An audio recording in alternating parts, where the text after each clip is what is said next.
quick thank you to our sponsors for making this podcast possible. They keep this show free to listen to. Hey there, Peace and Parenting family. If you love the podcast but wish to enjoy it without interruptions, your wish has come true. Introducing the ad-free version of the Peace and Parenting podcast, available exclusively on Apple Podcast. As a subscriber, you'll get all the heartfelt advice, parenting stories, and actionable tips you love without any ads. For less than the cost of a coffee each month, you will enjoy uninterrupted listening while also supporting our work to help you build stronger connections with your kids. Try it out for free. Simply find Peace and Parenting on Apple Podcasts, click Try Free, and you'll gain immediate access to our ad-free episodes. There's no commitment and you can cancel anytime. So if you're ready for a more peaceful, uninterrupted listening experience, subscribe now. Let's keep focusing on connection without the distractions.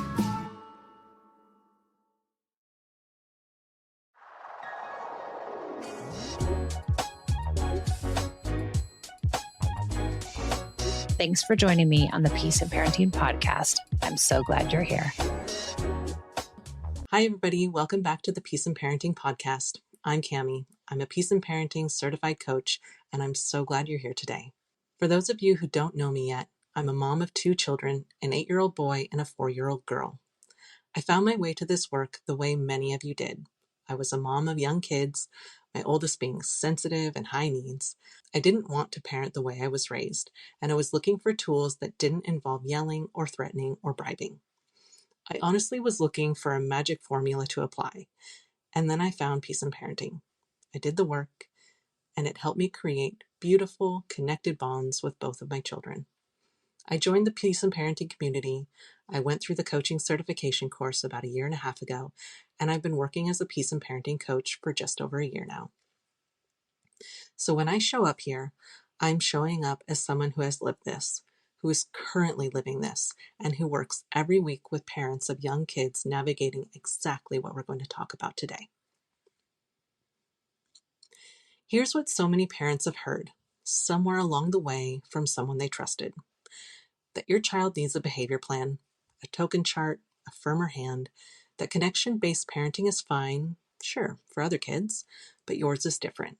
Yours is too much, too sensitive, too intense, too dysregulated. And what they really need is structure, consequences, a reward system, a specialist.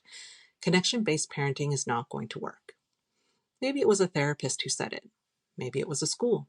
Maybe it was a grandparent. Maybe it was a parenting book that promised results.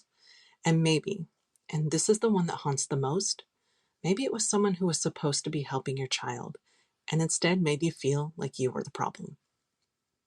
I want you to hear me when I say this. Connection doesn't have an asterisk. It doesn't come with a footnote that says, except for kids with ADHD, except for kids on the spectrum, except for kids with sensory challenges, except for the dysregulated ones. It works for every nervous system. And the kids whose nervous systems are working hardest, the ones who mask all day long, who manage sensory overwhelm, who hold it together through changes and transitions, those kids might need it more than most, not less. And listen, this is not a small or fringe group. According to the CDC's most recent National Survey of Children's Health, about 1 in 9 children in the United States has been diagnosed with ADHD. That's 11%. About 1 in 30 has been diagnosed with autism. So if you've ever felt like the only one in your circle whose kid is having a hard time, you are not the only one. There are millions of families walking exactly where you're walking right now. Let me walk you through some of the things happening each day for your neurodivergent child or your suspected neurodivergent child. They wake up, their nervous system is already on high alert and working harder than most. Maybe they're sensory sensitive and the seam in the sock is loud. Sock drama plays out in my house on a regular basis. Maybe their executive function is asking them to do 6 steps when their brain can only handle 2. Maybe they're managing big feelings in a body that doesn't have the words yet. They get to school, daycare, the playground, and now they're masking. They're watching the other kids and copying. They're forcing eye contact. They're sitting in a chair that doesn't feel right. They're trying to take in social rules nobody has ever explained to them. They're working twice as hard to look half as regulated as the kid next to them. And they hold it together all day. They hold it in because the world demands it, and because they've learned that holding it in keeps them safe. Then they get to you. And the second they walk through that door, the second they hear your voice, the second they smell the house, the dam breaks, because you are the only place where it's safe to put it down. And in those moments, we bring in the exact same parenting style we would with any other child. Same foundation, same connection. This is not a different parenting style for a different kind of kid. This is the exact same foundation, connection, regulation, repair, applied to a child who, in all reality, needs it more often, and oftentimes for longer. I want to take some time now to share my personal experience in this space. My 8-year-old son is a deeply feeling, sensitive kid. Always has been. He's had a lot of anxiety around any kind of change, big or small. He gets overstimulated easily. He likes things to be just so. His food, his toys, his clothes, and it is really hard to parent sometimes. Last year, when he was in kindergarten, I spoke with his pediatrician and she referred us to a behavioral therapist. We did get some support in this space, and I actually felt really reassured that what we do in Peace and Parenting aligned with the tools and techniques she shared with us. I know that's definitely not always the case. He seemed to settle into the school routine as the year went on. I really thought it would be smooth sailing from there on out. Spoiler alert, I was wrong.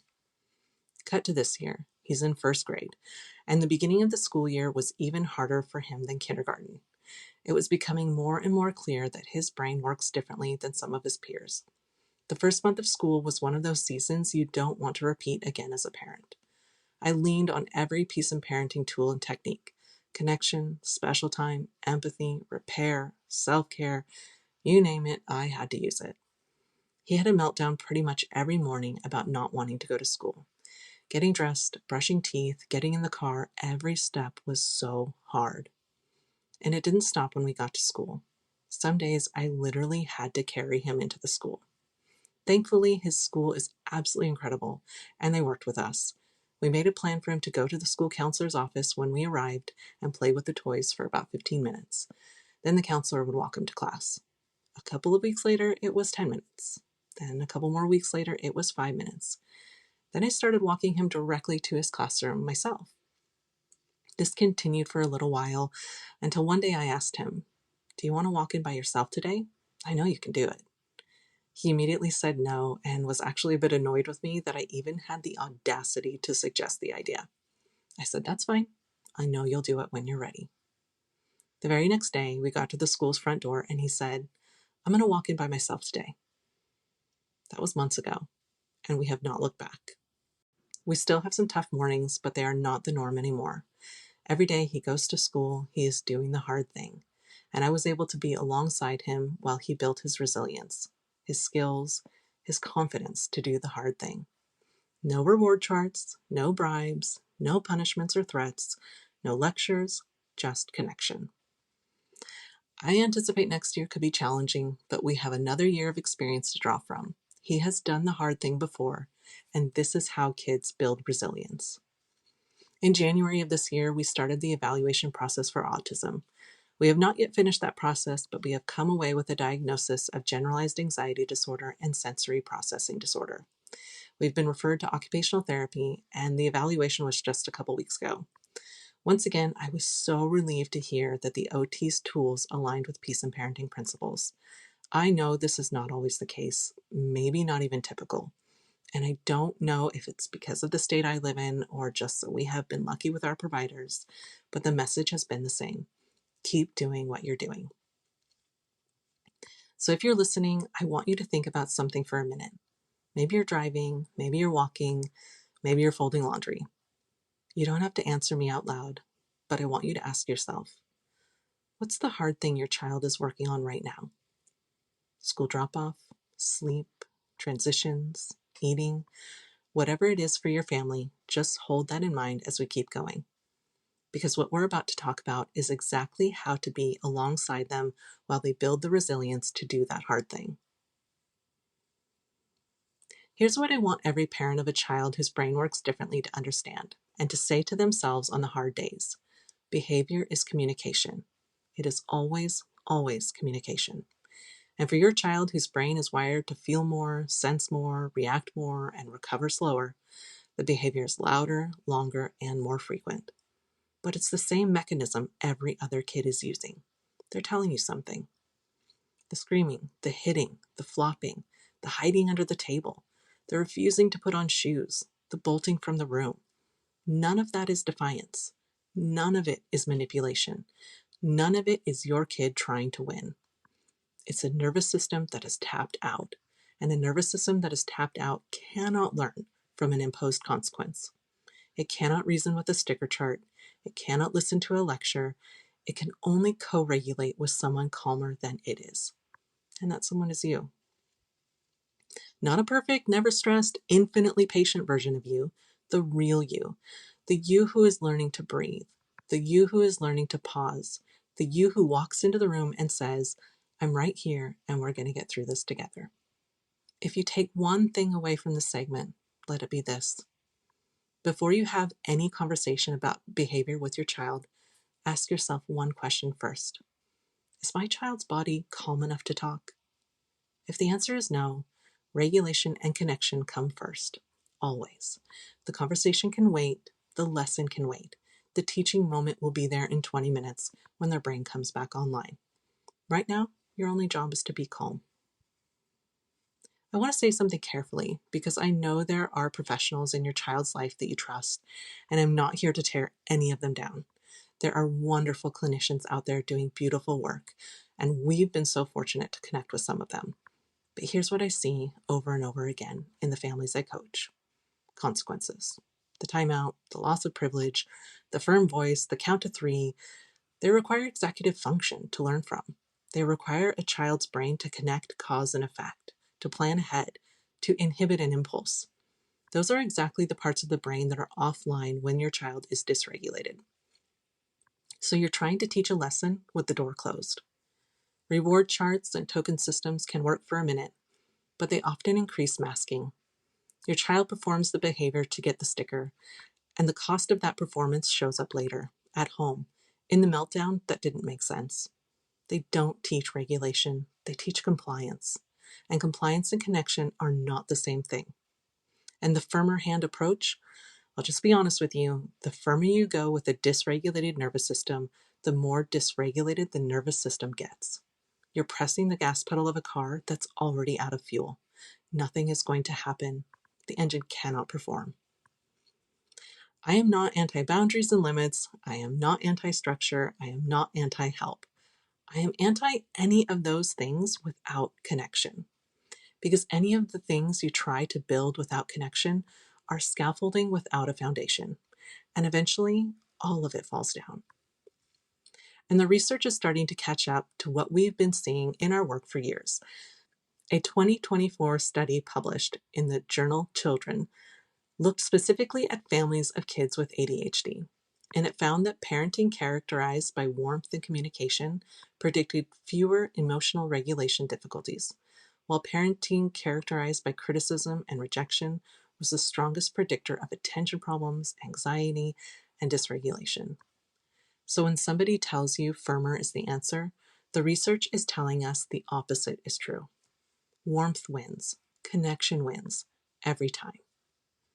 If you've been told this work doesn't apply to your kid because their brain works differently, if a professional has told you that being a safe place is bad parenting, or that your children need to be trained differently, or that they need consequences to learn, or that connection doesn't work, I want you to know that here at Peace in Parenting, this is for every kid, every brain, and every nervous system.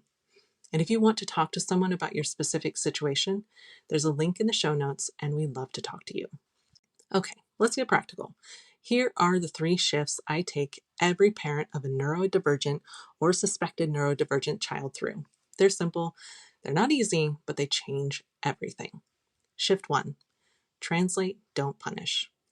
Every behavior is a sentence your child doesn't have the words for yet. The hitting is, I'm overwhelmed. The refusing is, I can't shift gears that fast. The screaming is, my body is too full. Your job is not to punish the sentence. Your job is to translate it back to them calmly with words. Your body is telling me you're overwhelmed. I'm right here. Shift 2. Regulate first and teach second. You cannot teach a brain that's in survival mode. You can only co-regulate with it. Once they're calm, once their nervous system has settled, you can have a conversation about what happened, not before. Never before. The teaching moment is on the other side of the regulation, not in the middle of it. Shift 3. Repair more, not less. Here's the gift of having a child who dysregulates a lot. You get more opportunities for repair than most other parents. Every single hard moment is a chance to come back together afterward, to say, that was hard. I love you no matter what. Repair is what builds the relationship, and kids who get a lot of repair grow up trusting that the relationship can overcome hard moments. And this is essential to successful relationships.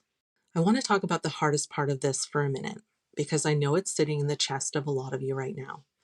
It is one thing to choose connection-based parenting, and it is another thing entirely to hold that choice when the grandparent says you're spoiling them, when the school sends the third email of the month asking you to use a behavior chart at home, when the therapist tells you your child needs to be taught a lesson, when the in-laws watch a meltdown and look at each other in a way that means everything. That's heavy, and I see how heavy it is. Here's what I want you to know. You don't have to convince anyone. You don't have to win the argument. You don't have to deliver a perfectly cited research paper at the dinner table. What you have to do, and the only thing you have to do, is choose what you're building and keep choosing it. I love a phrase Michelle uses a lot. In our house, we do these things. In our house, we have these values. You don't have to defend it. You just have to live it. You are the expert on your child. Not the doctor, not the school, not the in-laws, not the parenting book, and not even me. You are the person who lives with this child every day, who has loved them since before they had a name, who will know them longer and deeper than any professional ever will. The professionals can offer information. You hold the wisdom. Trust it. Before we wrap up, I want to leave you with a roadmap. 5 things you can start this week. Step 1. Lower demands when their body is dysregulated. If your child is melting down, this is not the moment to also ask them to put on shoes, brush teeth, or come to the table. Pick the dysregulation or the demand. You cannot have both. The demand can wait. The dysregulation cannot. Step 2. Front load transitions with connection, not just warnings. Most of us were taught the 5-minute warning, the 2-minute warning, the 1-minute warning. For neurodivergent kids, warnings without connection are just countdowns to a hard thing. Try giving them 5 minutes of you instead. Sit on the floor. Be in their world for a minute, then transition. Step 3. Replace stop that with what does your body need? This one is small and it changes the whole house. Stop that is a closed door. What does your body need is an open one.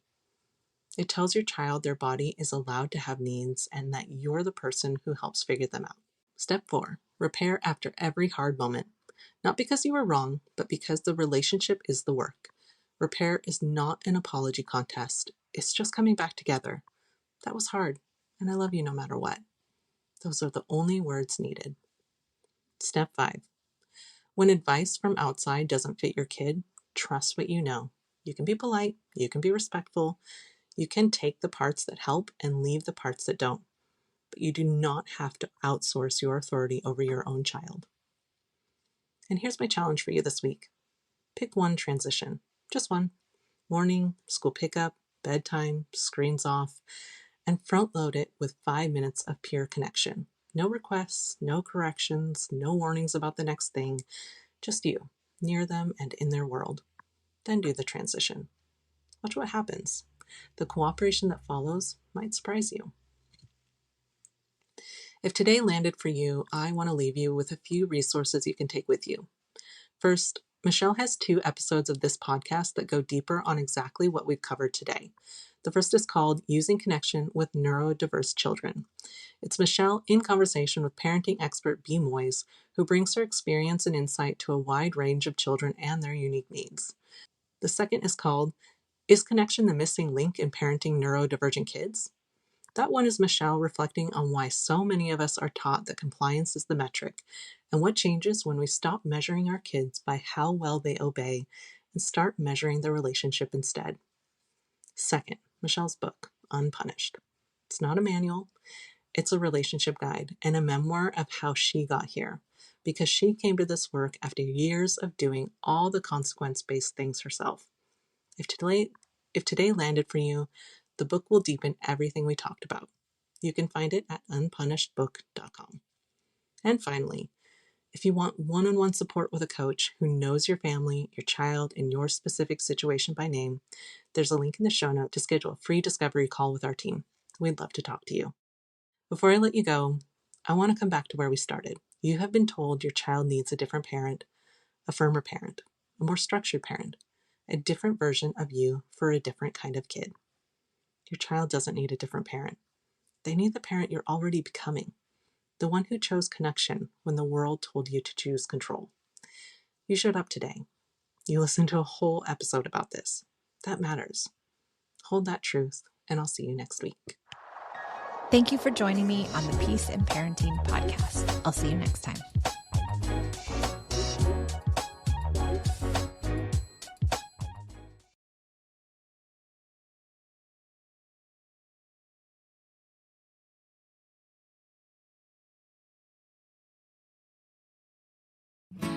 Hey there, Peace in Parenting family. If you love the podcast but wish to enjoy it without interruptions, your wish has come true. Introducing the ad-free version of the Peace in Parenting podcast, available exclusively on Apple Podcast.